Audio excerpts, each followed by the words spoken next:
sering bangkrut lah. Nah, setelah menikah juga pernah bangkrut. Untuk beli beras saja saya sulit. Bahkan saya itu pernah mendapat cap dari masyarakat orang gelandangan mungkin ya, seperti itu.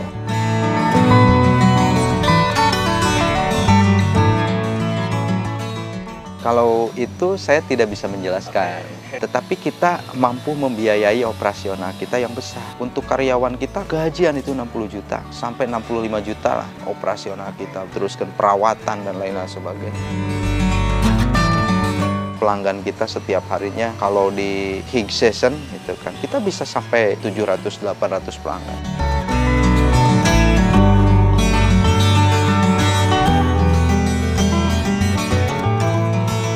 Perkenalkan, nama saya Ahmad Dasai, alamat di Baregbeg, Jalan RM Arta Dinata, Dusun Ciwahangan. Saya ini founder, and CEO daripada Mitraku. Mitraku saya dirikan tahun 2012. Ya, mungkin sampai saat ini baru menginjak usia 11 tahun. Mitraku itu mungkin tidak sebesar bayangan orang. Saya yang tahu sendiri bagaimana mengelola sampai kemudian Mitraku itu bisa menjalani hari demi hari dengan tantangannya. Awalnya kita ingin menjawab kebutuhan daripada kebutuhan masyarakat, seperti bahan kue, packaging gitu kan.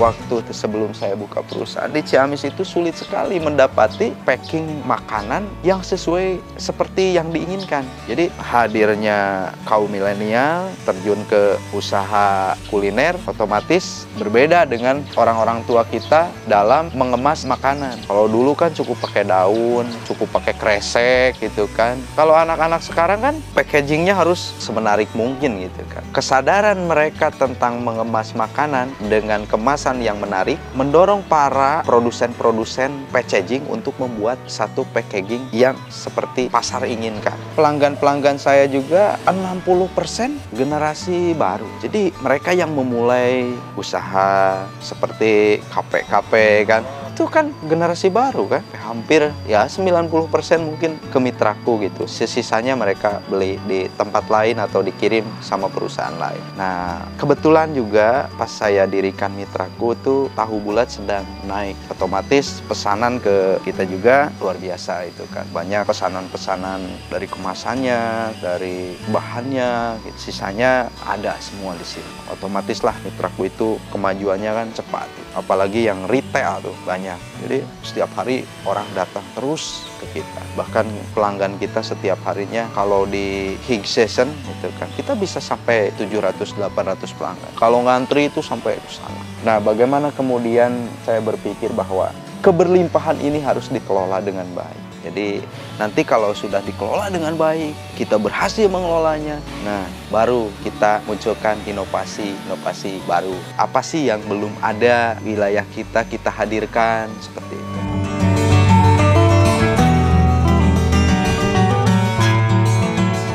Teman-teman abdi di lembur mah terang gitu.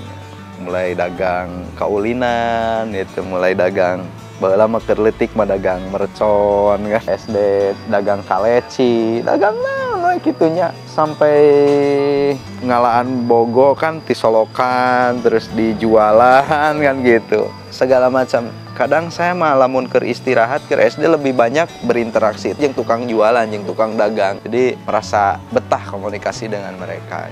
Seterusnya saya terus melatih diri karena di sekolah sesungguhnya tidak diajarkan dagang. Jadi saya mengembangkan jiwa dagang saya di luaran sana gitu kan. Waktu SMA pernah dagang majalah bekas, ngemper di payunan ruko, di alun-alun pernah gitu kan. Jadi saya mah sepisan karena dagang, memiliki impian menjadi pedagang besar. Jadi dengan seukur ngehasilkan uang. Yang penting kan harapan-harapan saya bisa tercapai. Pokoknya mimpi besar saya ingin menjadi pedagang besar di kota ini gitu kan. Kalau saya mah dagang mah ada turunan, aki pedagang, bapak pedagang, ibu juga pedagang. Terus saya jadi pedagang. Jadi kalau saya itu melihat dunia dagang itu teu aneh. Da tiba heula ge saya mah ti keur leuletik bahasan teh di keluarga teh dagang gitu. Kumaha carana mengelola mengelola perusahaan, mengelola pekerja gitu kan. Jadi saya suka melihat orang tua bahwa bapak kok gitu dagang nate, kok kieu dagang nate. Anu alusna ayeuna masih diamalkeun kan, anu terlepannya ditinggalkan dan mencoba diperbaiki gitu. Salah nate gitu kan. Kalau misalnya ada yang kurang, oh saya itu punya tugas dan tanggung jawab memperbaiki bagaimana kemudian karyawan itu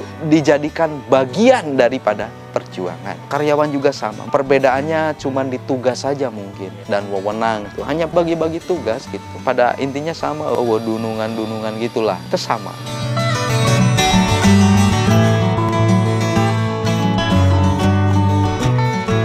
Sering bangkrut lah. Setelah menikah juga pernah bangkrut. Untuk beli beras saja saya sulit. Bahkan saya itu pernah mendapat cap dari masyarakat, orang gelandangan mungkin ya, seperti itu. Kebetulan usaha keluarga saya itu barang bekas, rongsok gitu kan. Saya pernah mendapati stigma negatif. Tapi tidak mengapa, saya tidak pernah menghiraukan hal itu. Untuk merokok saja susah itu kan. Saya tidak pernah merasa rendah diri. Terus menerus berjuang menemukan makna hidup. Ya akhirnya lah ide saya tentang mitraku diwujudkan. Bermimpi saya memiliki sebuah toko, memiliki sebuah warung, menghadirkan pelayanan yang baik, memimpikan sudah sejak lama, tidak tiba-tiba. Jadi mitraku itu lahir tidak dari ruang kosong. Jadi berbagai permasalahan, terus ide, gagasan menyatu di situ, kekecewaan dan lain hal sebagainya.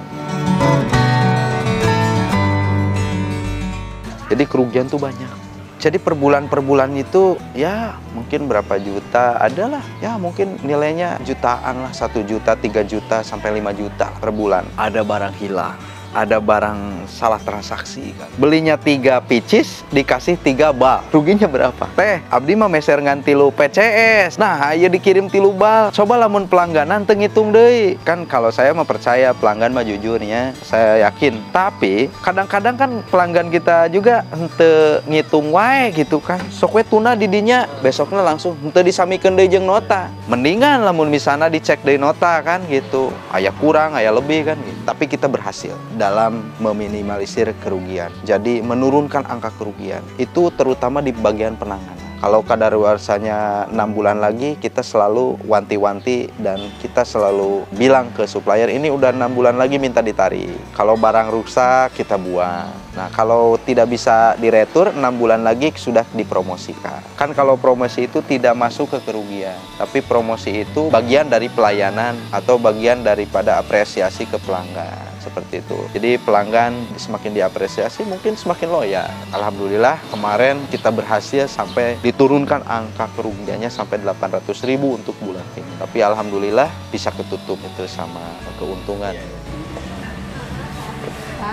Jadi fokus ke pelayanan, perbaiki kualitas produk. Kalau kita dagang, hanya kita sebagai penjual saja gitu, kualitas layanan. Saya dikomplain tiap hari mah, aya wae nu komplain kieu. Tapi saya nyaman. Lamun aya nu komplain, saya masuk bunga. Naon sababna? Aya PR kur urang pagawean. Aya nu kudu digawean ku urang, gitu. Kudu diperbaiki. Seperti karyawan urang judes sebenarnya, segera dipanggil ke kantor, dibina, diarahkan bagaimana sebaiknya melayani kan. Sebaik-baiknya melayani. Jangan menatap tajam kepada pelanggan. Pakailah ibu jari untuk menunjukkan kan gitu. Berbicara jangan terlalu keras gitu kan. Nah, jadi kita memperbaiki si karyawan. Sampai-sampai ada karyawan yang tadinya kurang disukai oleh pelanggan, sekarang disukai banyak pelanggan gitu kan. Kita juga punya standar dan kita selalu belajar dari karyawan kita. Sia tama dipikar resep ku pelanggan teh. Naon sih nu jadi standar karesep pelanggan teh? Kita belajar. Nah, menjadi pedoman ke kita. Sedikitnya nilai itu kita ambil dan jadikan standar.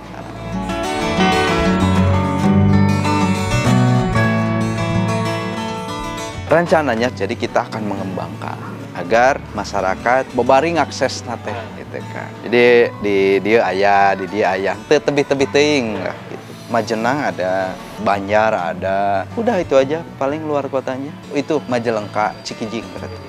Jadi dari dulu sampai sekarang sama. Basicnya tidak pernah dirubah. Ada bahan kue, berbagai macam merek terigu, ada tepung terigu, ada tepung beras, ada tepung aren, ada tepung sagu, ada tepung tapioka, banyak. Ada bumbu juga, seasoning itu kan. Ada juga frozen, ada juga saus-saus, ada gula juga, ada berbagai macam bahan makanan itu untuk diolah. Ada juga packaging, plastik, ada juga pokoknya untuk berbagai macam kemasan makanan itu.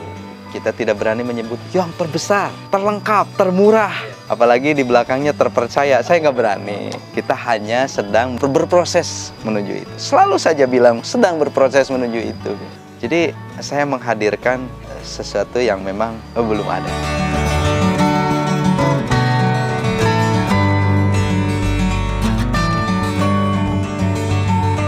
Kalau itu saya tidak bisa menjelaskan. Itu rahasia perusahaan gitu. Tetapi kita mampu membiayai operasional kita yang besar. Listrik aja bayangkan, 1 bulan ini 35, habis 7 juta. Untuk karyawan kita 60 juta itu. Gajian itu 60 juta, sampai 65 juta lah. Itu kan operasional kita, teruskan perawatan dan lain-lain sebagainya. Itu aja udah jelas tuh. Dari situ kan. Jadi saya itu lebih kepada, kalau ada hasil dari usaha, lebih pada investasi. Jadi investasikan lagi, investasikan terus, investasikan lagi, investasikan lagi. Beli tanah untuk kepentingan jangka panjang mitraku. Jadi bukan buat lain-lain, tapi aya nilai anu lebih mulia deui salianti kauntungan. Kumaha carana kauntungan eta teh kadistribusikeun ka hak-hakna. Aya hak kerja, aya hak mun baheula mah kolot urang mah amanya sok aman nih kan. Kalau mitraku mah bogaeun CSP, korporat, sosial, sharing value itu kan. Jadi tanggung jawabna perusahaan teh berbagi nilai gitu kan jeung masyarakat seperti itu. Kadang ka pesantren jadi donatur tetap pesantren kan sarua gitu kan sampai nepikeun ka ayeuna ge nilai nama gitu. Harapan saya mitraku bisa berkembang menjadi perusahaan bonafit, bisa memiliki cabang di mana-mana dengan manajemen baik, dengan pengelolaan baik lah, dengan sumber daya manusia yang baik. Saya menginginkan satu hari nanti bahwa perusahaan ini bisa memiliki sumber daya manusia yang hebat, yang andal, yang bagus gitu. Perusahaan ini bisa memiliki banyak manfaat, berdampak positif bagi lingkungan. Kita bayar pajak loh sampai hari ini ya. Kalau dihitung-hitung ya luar biasa lah pajak kita gitu kan. Harapan para generasi muda yang memulai usaha, Anda harus bangga. Ketika Anda memulai usaha, hadirkan kebanggaan. Dan selalu berharap perusahaan ini bisa berkembang. Yang kedua, maksimalkan potensi dan jangan cengeng.